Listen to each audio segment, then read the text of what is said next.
Olá pessoal, eu sou o professor Alisson Sanches e hoje a gente vai falar um pouco sobre o conteúdo de História Geral para a prova do Enem. Lembrando que a prova do Enem é diferente dos vestibulares.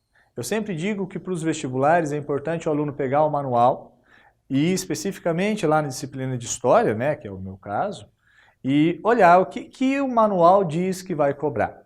Quando o manual fala que vai cobrar desde pré-história até as atualidades, é claro que o aluno às vezes não consegue se organizar muito porque acha que tem muito conteúdo para ele estudar. E fica realmente um pouco difícil, né, dele saber exatamente o que a prova vai cobrar. É claro que a gente procura, dentro das nossas aulas, através da análise da prova, mostrar, olha, normalmente determinada faculdade, determinado vestibular cobra mais esse conteúdo ou outro conteúdo, mas é apenas estatístico.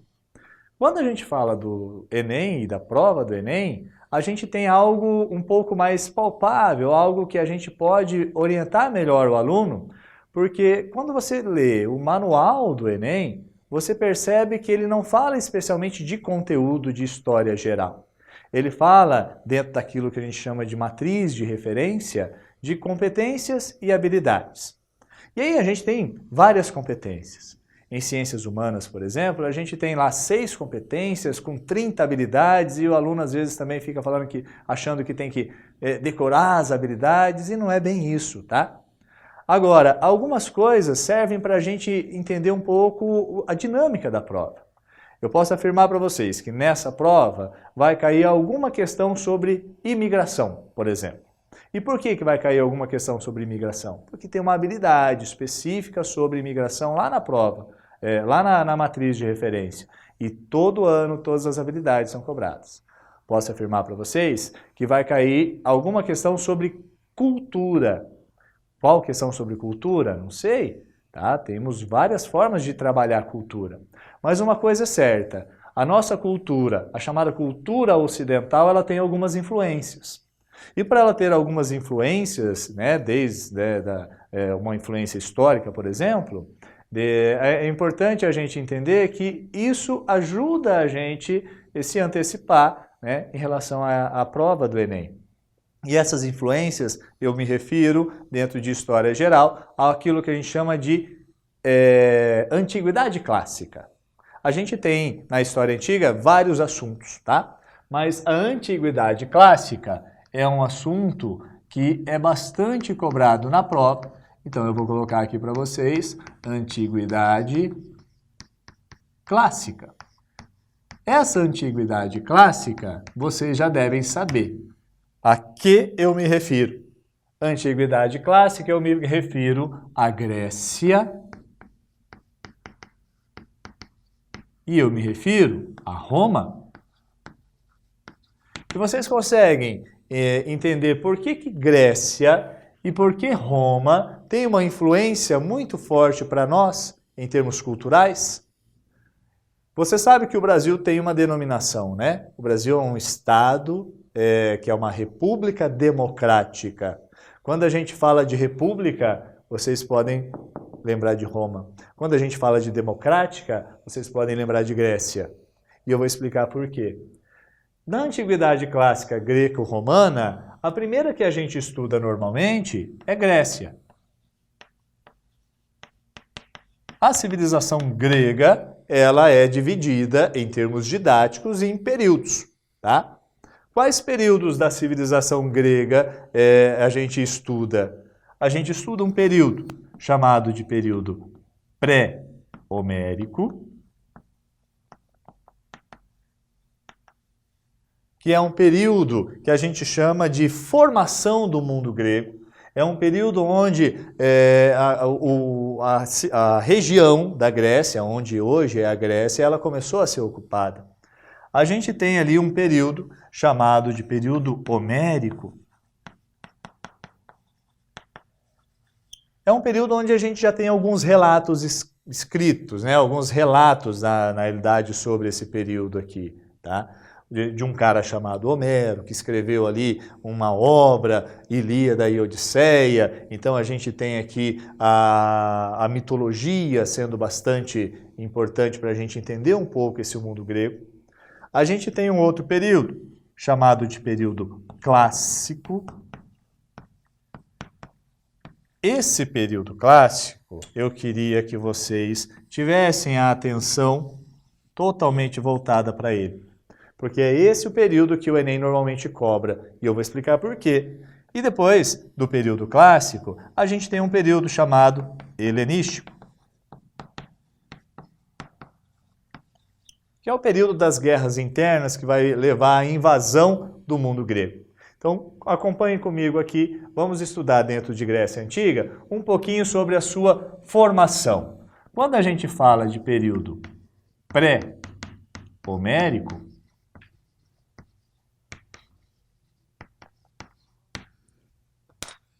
o período pré-homérico é aquele onde a gente tem a formação do mundo grego, tá? Formação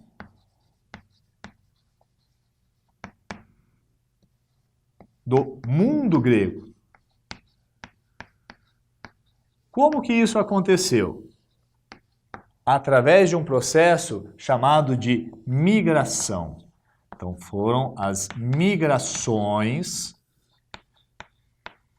dos chamados povos indo-europeus que começaram a entrar naquilo que a gente conhece como Península Balcânica. Aonde na Península Balcânica? Ao sul da Península Balcânica, na ilha de Creta. Esses povos que chegaram na ilha de Creta, os eólios, os jônios, os aqueus, eles vão entrar em contato com um povo já existente naquela ilha, que vai dar início à chamada civilização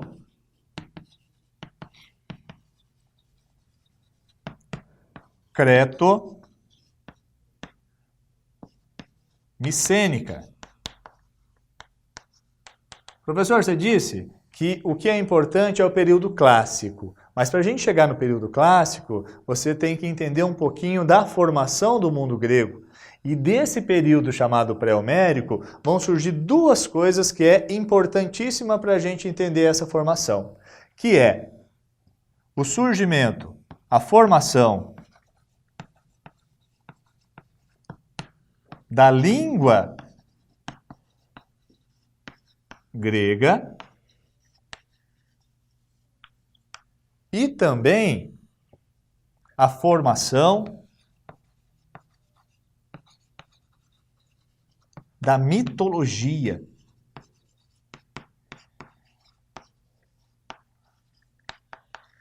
Isso aqui é importante porque são dois dos principais elementos culturais comuns a todos os povos daquela região onde hoje é a Grécia Antiga. Onde era a Grécia Antiga, hoje, né, a Grécia é o país. Período pré-homérico, então, é a formação desse mundo grego, que começou com a migração de povos indo-europeus chamados de aqueus, jônios e eólios. Só que logo depois, né, um tempo depois, chega um outro povo, um pouco mais aguerrido, um pouco mais militarizado, que vai fazer com que quem estava naquela região comece a fugir desse povo um pouco mais guerreiro, um pouco mais militarizado. Quando eles fogem desse povo, que são os dórios, eles dão início à chamada primeira diáspora grega. Diáspora é a dispersão. Eles vão sair da ilha de Creta e eles vão começar a se espalhar pela Península Balcânica propriamente dita, né? A parte do Peloponeso, a parte da Ática, e aí então eles vão começar a se instalar naquela região. E eles levam o que junto, né, nessa dispersão? Esses elementos culturais que vão caracterizar o mundo grego. Dando início, então, a um outro período da nossa história grega, chamada de período homérico.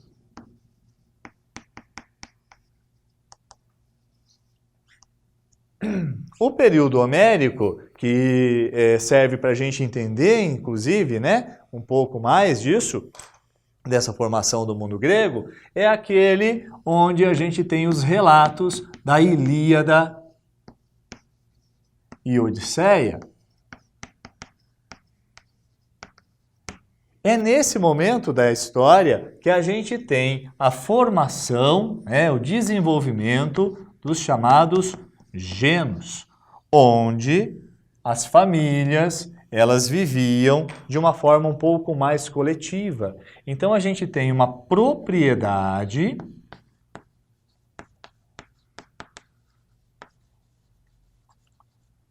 coletiva da terra. Essa propriedade coletiva da terra é uma das principais características desse período, onde o geno é um pequeno grupo familiar, onde nós temos um líder, que é o chamado pater familia, que vai caracterizar esse momento pela propriedade coletiva da terra. Então, eles vivem de uma forma um pouco mais sustentável, autossustentável, só que a gente tem uma característica importante da Grécia Antiga que faz a gente entender as mudanças que vão ocorrendo aqui. A geografia da Grécia Antiga é uma geografia acidentada. A geografia da Grécia é uma geografia de terreno montanhoso, é uma geografia onde o litoral é muito recortado. Então, essa propriedade coletiva da terra funcionou muito bem quando você tinha pequenos grupos. Só que a população vai crescendo. Essa população de genos vai dar origem às fátrias. Esse crescimento vai dar origem às chamadas tribos e que depois vai dar origem às cidades, estados, a polis. Quando esse crescimento começa a ocorrer, a gente começa a ter a necessidade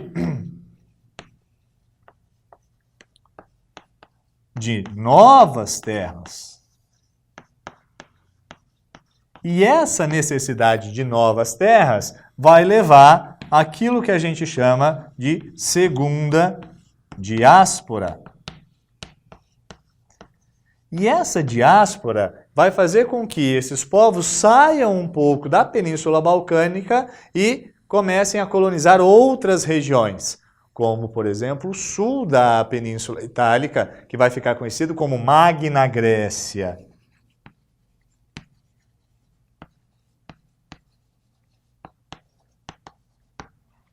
Eles também vão para outras regiões, como, por exemplo, a atual Turquia, e então eles vão dar origem à colonização grega, naquilo conhecido como segunda diáspora. Esse crescimento, que começa com a necessidade de novas terras, vai coincidir com aquele momento que a gente fala da história grega, que é a criação da polis. A criação da polis, que vai começar basicamente no período chamado arcaico.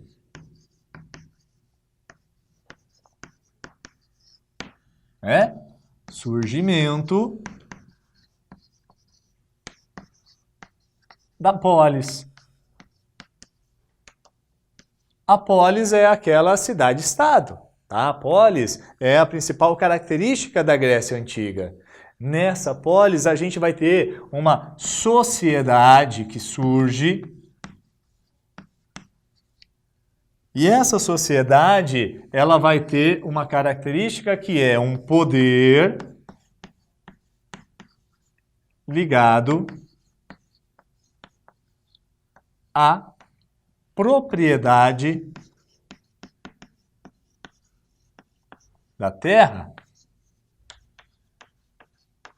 Esse poder ligado à propriedade da terra, ele vai dar origem a uma sociedade censitária. Uma sociedade com base no poder de propriedade, no poder econômico. E nessa sociedade censitária, a gente vai ter a possibilidade de uma escravidão por dívida. E isso é muito importante para a gente entender que essa escravidão por dívida vai fazer com que a população que tem menos condições, ela, claro, não queira ficar nessa situação e busque novas soluções, né? E essa solução é procurar novas terras, é ir para outros lugares, formando então várias, né, cidades-estados espalhadas nesse momento aqui da história. Dessas várias cidades-estados, a gente lembra sempre de duas. A gente lembra de Atenas, a gente lembra de Esparta.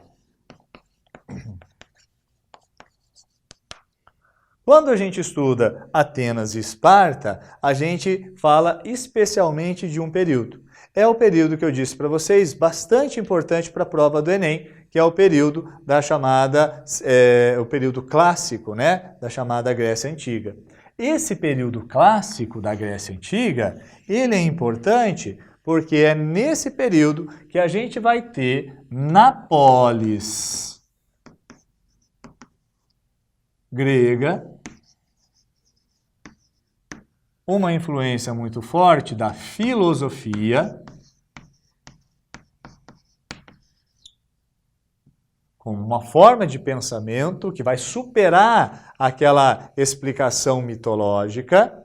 E aqui a gente vai ter na cidade de Atenas o surgimento da famosa democracia ateniense. Então, se a gente pegar a cidade de Atenas e estudar as características de formação de Atenas, a gente vai ver que Atenas, primeiro, que não foi democrática desde o início. Atenas começou como uma sociedade aristocrática, e dessa sociedade aristocrática, com base no poder da propriedade da terra, onde a gente vai ter uma sociedade censitária, onde a gente vai ter uma escravidão como principal mão de obra e a possibilidade da escravidão por dívida, a gente vai ter um desenvolvimento ao longo da história de reformas sociais. As chamadas reformas que a gente vai ter em Atenas, que é fundamental para a gente compreender a democracia ateniense. Essas reformas chamadas de legislativas. Os legisladores atenienses. Começa com um cara chamado Drácon.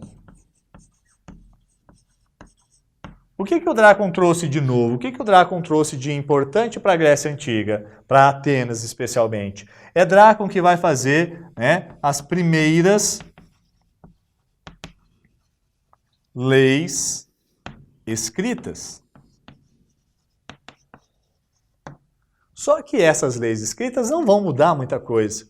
Não vão mudar a situação da sociedade ateniense, que vai continuar sendo escravizada por causa de dívida, que vai continuar reivindicando, né, que vai continuar tendo necessidades. Até que a gente vai ter um cara chamado Solon. Esse cara, sim, é importante. Esse cara, chamado Solon, ele é conhecido como um dos fundadores da democracia ateniense. Hoje é consenso dizer que o Solon pode ser considerado um dos fundadores da democracia ateniense. Porque o Solon vai fazer uma coisa muito importante.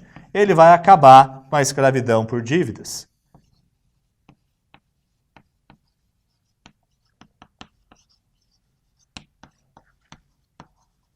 Fim da escravidão por dívidas. Só que o Solon vai manter uma sociedade censitária. Então, o fim da escravidão por dívida não vai significar uma participação política do resto da sociedade, né, daqueles que não têm propriedades. E o fato deles não participarem dessa vida política vai levar às novas reivindicações até que a gente chega a esse cara chamado Clístenes. Onde o Clístenes ele põe fim ao aspecto censitário da sociedade. E aí Clístenes, então, colocando fim a essa necessidade de comprovar renda para você participar da vida política em Atenas, ele vai pôr em evidência aquilo que a gente chama hoje da democracia ateniense. De que forma? O cidadão O cidadão ateniense é aquele nascido em Atenas, filho de pai ateniense e que vai poder participar da vida pública em Atenas. Essa vida pública, ela é feita dentro dos chamados espaços públicos. A ágora, a bulé, a assembleia, tudo isso vai se dar dentro de um espaço criado para se debater os assuntos de Atenas na Grécia Antiga. E esse é um ponto que é principal para você estudar para a prova do Enem. Quando se faz essa participação, a gente chama de democracia ateniense, onde todos os cidadãos atenienses podem participar. E aqui pode gerar uma dúvida para você, porque quando a gente fala de cidadão ateniense, a gente não está se referindo a todos os atenienses. Porque a sociedade ateniense é uma sociedade com pessoas com privilégios e sem privilégios. Pessoas que têm direitos, pessoas que não têm direitos. Por exemplo, a gente pode levar em consideração a situação dos escravos. Escravo não é um cidadão.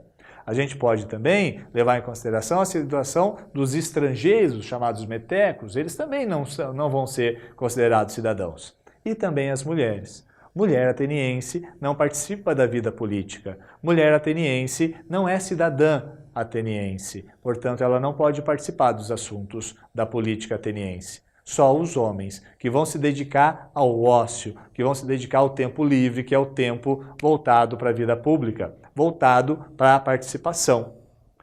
Só que Atenas, apesar de ter uma democracia naquele momento, ela não é uma democracia como nós entendemos nos dias de hoje. E o Enem ele pode fazer essa relação da democracia presente com a democracia naquele período. Agora, Atenas é uma polis que ficou caracterizada pelo desenvolvimento da filosofia, que ficou caracterizada pelo desenvolvimento da democracia. Mas ela tem um contraponto. Uma cidade, que é Esparta, onde a democracia não existia. Uma sociedade hierarquizada, uma sociedade militarizada, uma sociedade onde prevalece a aristocracia, né? Só que tem uma coisa interessante em Esparta. As mulheres espartanas acabavam tendo um papel mais importante na sociedade espartana do que em Atenas. A mulher espartana participava da vida política quando os homens iam para a guerra. Participavam da vida econômica quando os homens estavam em guerra. Em Atenas, não. Temos até uma música do Chico Buarque que fala sobre as mulheres de Atenas, onde a gente consegue perceber que as mulheres de Atenas, apesar de viver numa cidade democrática, não tinham essa participação política. Esse é o período fundamental para vocês estudarem para a prova do Enem. Quando a gente fala depois de um novo período da Grécia Antiga, é o período chamado helenístico. Por quê? A Grécia ela vai ter que lutar contra invasores, ela vai ter que lutar contra os persas, dentro das chamadas guerras médicas. Quando os persas tentam invadir a Grécia, é feito ali uma liga, uma confederação de cidades, que a princípio, pela liderança de Atenas, conseguem evitar o avanço dos persas e até expulsar os persas. Só que Atenas começa a se destacar demais naquele momento e acaba atraindo uma rivalidade muito grande de Esparta. Esparta, então, faz uma nova liga para lutar contra Atenas. E é eles brigando entre eles. Cidades-estados gregas brigando entre si. E aí não tem vencedores. Apesar de Esparta ter vencido Atenas, o que vai acontecer é que o enfraquecimento dessas cidades vai provocar a invasão de um outro povo, a invasão dos macedônios. Ali a gente vai ter a figura de Filipe e depois de Alexandre o Grande. Quando eles promovem essa invasão, a única coisa que a gente pode trazer como consequência muito importante para a nossa cultura é que Alexandre o Grande, principalmente, ele vai disseminar toda essa cultura grega para as regiões que ele domina. Então isso é importante para a gente entender um pouquinho da influência dos gregos para os dias atuais, da influência dos gregos na cultura, da influência dos gregos em vários campos da nossa sociedade, desde a língua, até mesmo da literatura, da música e da filosofia. Portanto, estudar Grécia Antiga para o Enem é estudar principalmente o período clássico. Daqui a pouco a gente vai estudar um pouquinho sobre Roma e entender como que Roma é cobrado na prova do Enem também, ok? Um abraço.